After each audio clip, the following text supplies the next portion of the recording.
De nombreux responsables d'innovation et de programmes de recherche ont appelé à un moratoire sur les recherches en intelligence artificielle.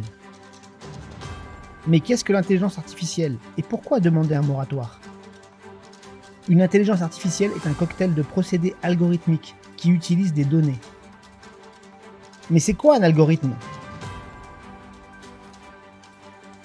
Un algorithme basique est une suite d'actions permettant d'obtenir un résultat en sortie à partir d'éléments fournis en entrée.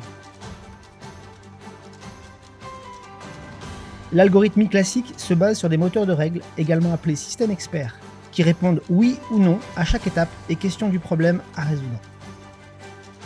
L'évolution majeure réside dans l'algorithmie apprenante, le fameux machine learning. On montre des données à l'algorithme et on lui apprend à reconnaître les données qu'un humain a classées et labellisées au préalable.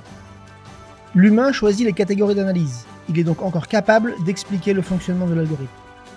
L'apprentissage profond ou deep learning est une nouvelle étape de l'algorithmie qui utilise la technique des réseaux de neurones pour déterminer par lui-même les labels et les catégories pertinentes au classement des données et à la résolution du problème.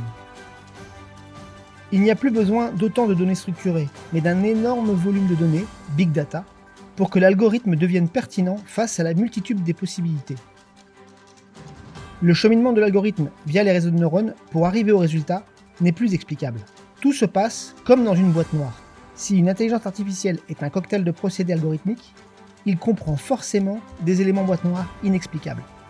C'est ce manque de maîtrise et d'explication du résultat obtenu qui est dénoncé par le groupement d'experts à l'origine du moratoire. En France et en Europe, il existe un cadre de responsabilité et d'éthique.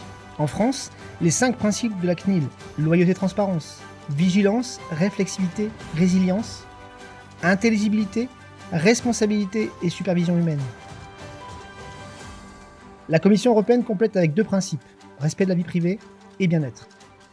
Il est naïf et illusoire d'appeler à un moratoire sous prétexte que les IA vont détruire l'humanité. Comme le dit Yann Lequin, pour inventer la ceinture de sécurité, il a d'abord fallu inventer la voiture. En Europe, nous avons déjà des régulations exemplaires qui pourront évoluer si les citoyens et les élus comprennent le débat et prennent leurs responsabilités.